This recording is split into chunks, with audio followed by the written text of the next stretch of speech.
এখন বাজে 3:03, তবে ভোর 3:03 কিন্তু আমি আজকে এখনো ঘুমোইনি বলতে ঘুম আসছিল না। পরের সঙ্গে কথা বললাম, বেশ খানিকক্ষণ কথা বললাম, ওর ডিউটি ছিল।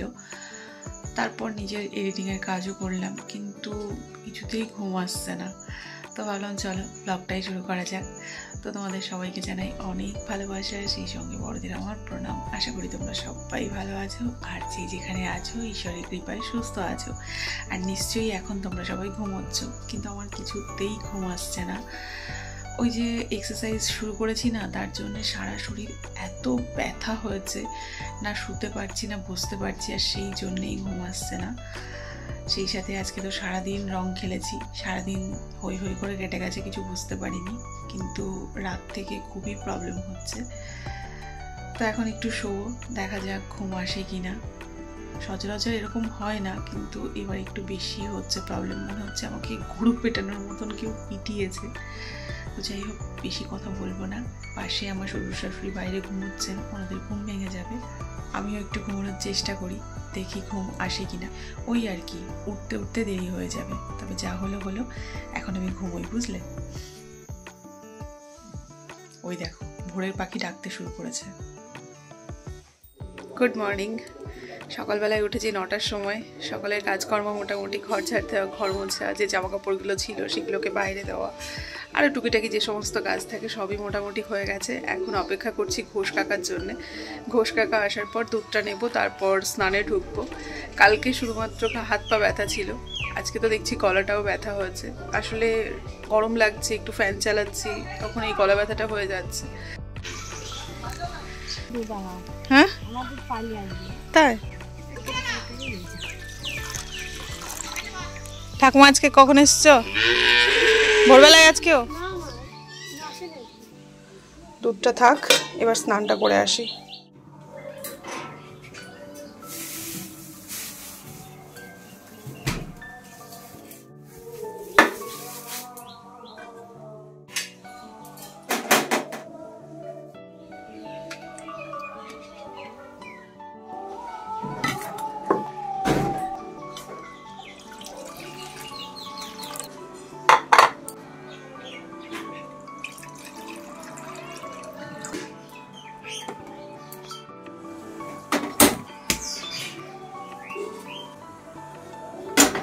দুধটা গরম বসিয়ে দিলাম,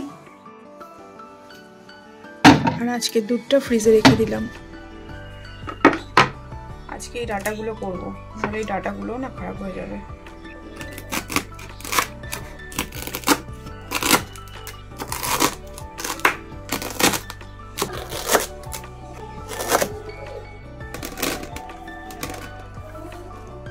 দুধের মধ্যে আমি একটুখানি চিনি দিয়ে দিচ্ছি। এটা আমি প্রত্যেক দিনই দিই, তোমাদের দেখানো হয় না।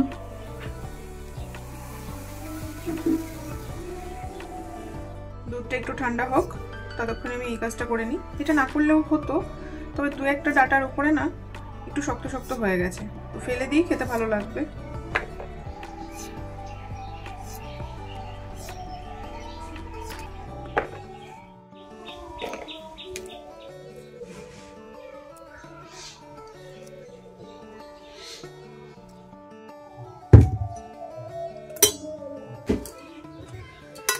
এবার দুধ কর্নফ্লেক্সটা খাই।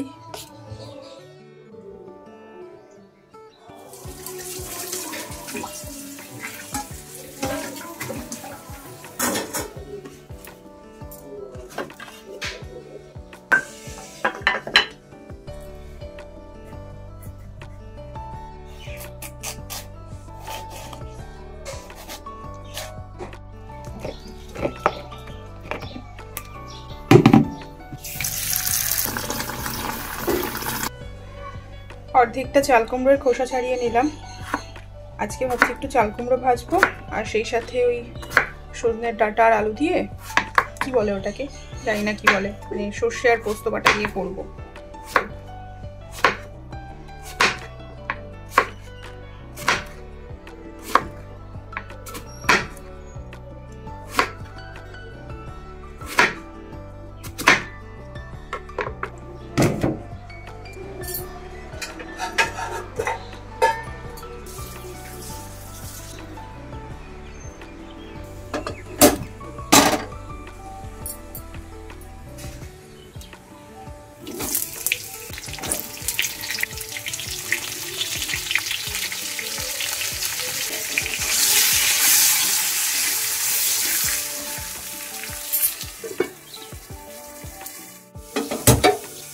এদিকে একটুখানি চায়ের জল বসালাম।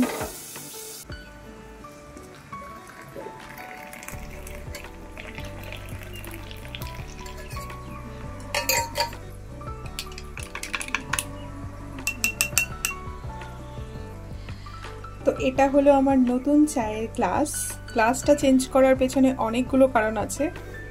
প্রথম কারণ হলো তুলনামূলকভাবে চাটা একটু কম খাওয়া হবে। দ্বিতীয় কারণ হলো আমার কাছে এখন গুঁড়ো দুধের স্টক নেই, শেষ হয়ে গেছে। আর সেই সাথে এই গ্লাসগুলো আমি অনেক দিন ধরে খুঁজছিলাম। আমার ইচ্ছে ছিল এই রকম চা গ্লাসে আমি চা খাবো, কিন্তু এই রকম গ্লাস খুঁজছিলাম না। আগেকার দিনে চায়ের দোকানে যে গ্লাসগুলো পাওয়া যেত সেগুলো খুঁজছিলাম। তো অনেক খোঁজাখুঁজি করে এগুলো পাওয়া গেছে, কারণ এখন চায়ের দোকানে নাকি গ্লাসগুলো খুব একটা ব্যবহার হয় না, সেই জন্য এখন দোকানদাররা রাখেন না। মানে বহরমপুরে অনেক খোঁজাখুঁজি করে একটা দোকানে পেয়েছিলাম। তো পুরোনো দিনের যে গ্লাসগুলো ওগুলো যদি পাই তাহলে আমি অবশ্যই কিনবো। তো আপাতত চা খাই। এখনো গলাটা ব্যথা করছে, তবে একটু আদা দিলে মনে হয় ভালো হতো। গরম পড়ে গেছে বলে না ভয়ে আদা দিলাম না।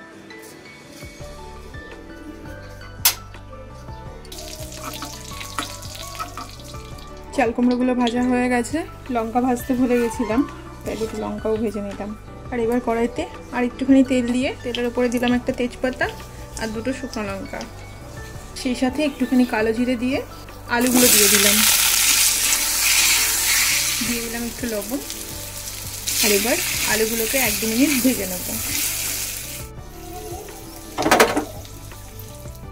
আলুগুলো একটু ভেজে নিলাম, আর এবার আমি এর মধ্যে কেটে রাখা সজনের ডাঁটাগুলো দিয়ে দিলাম।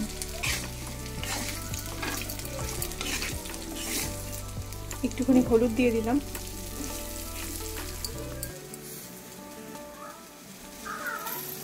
সর্ষে, পোস্ত আর কাঁচা লঙ্কাগুলো একটু ঘুরিয়ে নিয়ে আসি।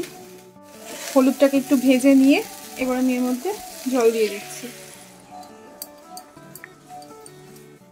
মিক্সিতে মশলা করার সময় না মাঝে মধ্যে এরকম মশলা পড়ে যায়। আমি চেষ্টা করি সঙ্গে সঙ্গে একটু পরিষ্কার করে নেওয়ার, তাহলে না মিক্সি একটু কম নোংরা হয়, না হলে অতিরিক্ত নোংরা হয়ে যায়।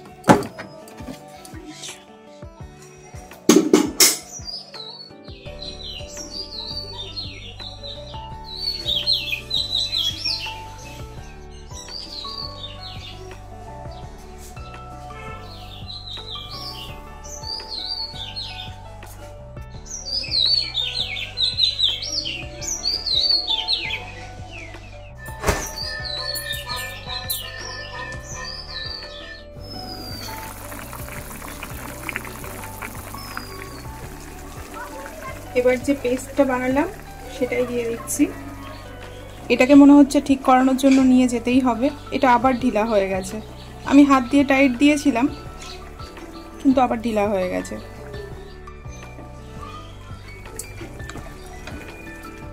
সবশেষে একটুখানি কাঁচা সর্ষের তেল দিলাম। রান্না হয়ে গেছে এই তরকারিটা। অপর্ণা এসছে, আমরা দুজন এখন একটু গল্প করছি। হ্যাঁ, অপর্ণা আজকে হেসেছে। সবাই বলে অপর্ণা মুখ গোমড়া করে থাকে, না অপর্ণাও হাসে, কিন্তু সময়ে সময়ে হাসে। খাবে অপর্ণা? একটু টেস্ট করে দেখো। না বাটিতে করে ডাটা দিই। কেন? সজনে ডাটা খাওয়া ভালো গরমে। এবার কয়েক পিস মাছ ভাজতে বসাচ্ছি।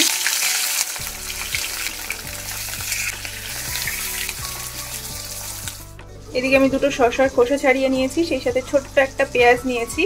আর এবার এগুলোকে একটু ঘষে নেব কদু কষে।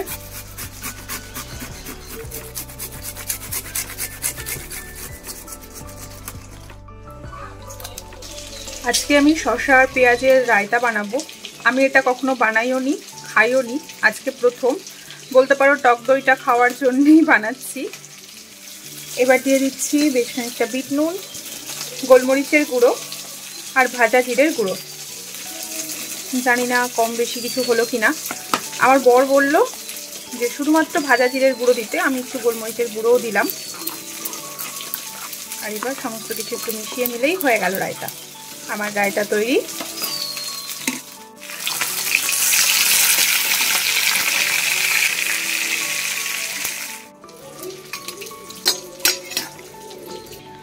ছোটি না খেয়ে দেখো, আজকে নতুন বানিয়েছি রায়তা। আমিও আমার ভাতটা বেড়ে নিই।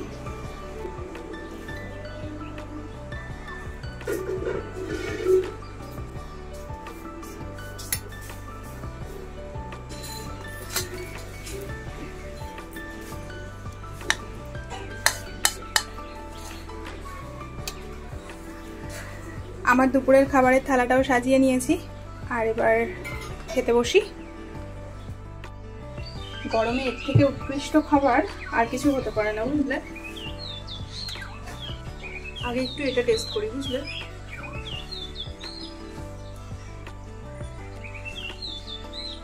বাহ, এটা খেতে তো বেশ ভালো। এতদিন খাইনি বলে এখন আফসোস হচ্ছে, জানো। দই দিয়ে শসা কেমন লাগবে খেতে, এই সমস্ত জিনিস ভেবে খাইনি। তবে এখন থেকে মাঝে মধ্যেই করে খাবো। দই শসা দুটোই খাওয়া হবে।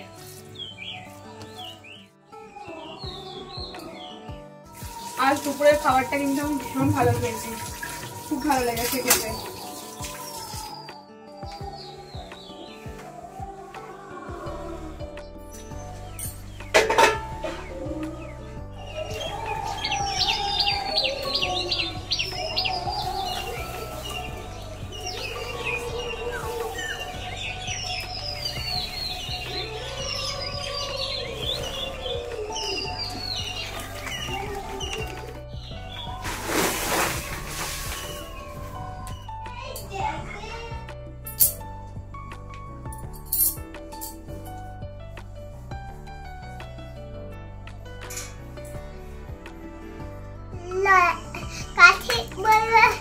পরিষ্কার করে কথা বলো। কি সুন্দর ললিপপ।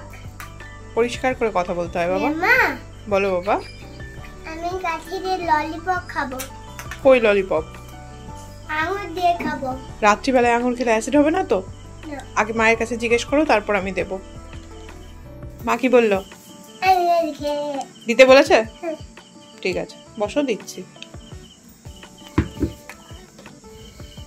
এলো, হয়েছে লবণ?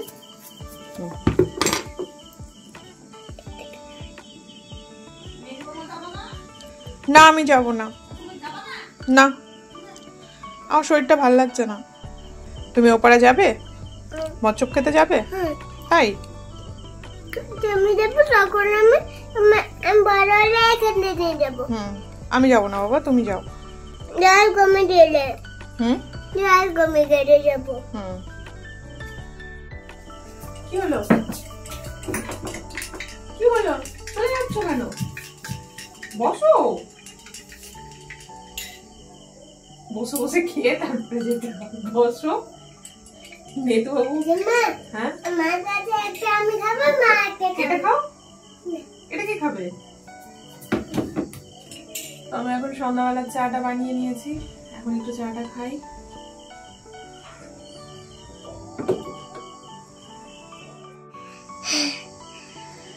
আজকে আমাদের গ্রামে দোল পূর্ণিমা উপলক্ষে না মহোৎসব আছে, মানে নরনারায়ণ সেবা আছে। তো সেখানেই নেতুবাবুর মা আরো সবাই কাকিমাদের বাড়ি যাচ্ছে। আমাকেও যেতে বলছিল, শরীরটা ভালো নেই বলে যাচ্ছি না আমি। দেখো দেখো দেখো করে কি, দেখো কিসের জন্য কাঁদলে তুমি বলো, কিসের জন্য কাঁদলে?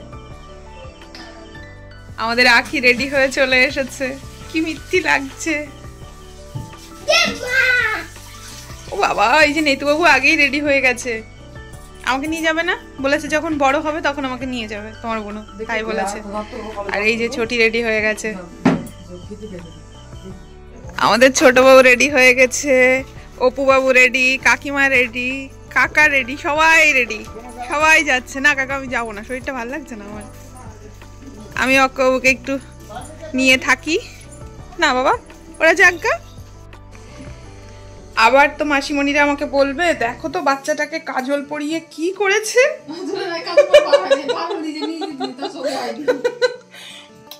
বাচ্চাটাকে কাজল পরিয়ে দেখো তো কি করেছে। সত্যি সত্যি কি যে করে। ও বাবা, দুঃখী হয়ে গেছে বাচ্চা। কাজলটা দেখো কেমন নেপড়ে দিয়েছে, লজ্জা লাগছে আমাদের ছেলের। চুল টেনে ধরেছে, দেখো। কেউ নিল না, আমি আছি তো বাবা, ওরা যাক্কা। তখন থেকে আমি বসেই আছি, পাহারা দিচ্ছি অর্কবাবুকে। কি কান্না তোমরা যাওয়ার পরে, জানো থামাতেই পাচ্ছিলাম না, খুব কান্না করছিল। হ্যাঁ, কই ছোট বউরে রেখে আসলি নাকি? কে নড়তে পারছে না মনে হচ্ছে, কেমন খেলে? হ্যাঁ, খিচুড়ি আর কি? শুধু খিচুড়ি? আমার জন্য নিয়ে এসেছে গো, আমি একটা বাটি দিয়েছিলাম। ওই তো অতখানি কি আমি খাবো নাকি? তাপস ওখান থেকেই খাবে, আমি আর তাপস খাবো, অত খাবো না তো, ওনাকে একটু দিয়ে দেবো, অত খেতে পারবো নাকি? যাই এবার বাড়ি। ও পুচাদের পেট খানা দেখো, তাই গরম। আরেকজন কাঁদছে কেন নেতু? যাওয়ার সময় ছোটি আমার কাছ থেকে একটা টিফিন বাটি নিয়ে গেছিল, এই যে আমার জন্য নিয়ে এসেছে। এখন আমি এটাই খাবো। এখন 9টার একটু বেশি বেজে গেছে, সবাই তো গেছিলো খিচুড়ি খেতে, আমার জন্য নিয়ে এসেছে। সেই সাথে অর্কবাবু আর অর্কবাবুর মা একা ছিল, ওদের কাছেই আমি এতক্ষণ বসেছিলাম। তো বাড়িতে চলে এসেছি, এখন একটু এক্সারসাইজ করব। কালকে করতে পারিনি, ভীষণই শরীর খারাপ ছিল, আজকেও শরীরটা একটু খারাপ করছে। তবে আজকেও যদি না করি তাহলে আমার ব্যথা কমবে না, বরঞ্চ আরও বাড়বে। তো যাই হোক, প্রত্যেকদিন ভূতের নাচ তোমাদের দেখাতে ভালো লাগে না, তো আজকে আর তোমাদের সঙ্গে এক্সারসাইজ শেয়ার করব না। আজকের মতো ব্লগটা এখানেই শেষ করছি। তোমরা সবাই সাবধানে থেকো, নিজেদের খেয়াল রেখো। Tata and good night.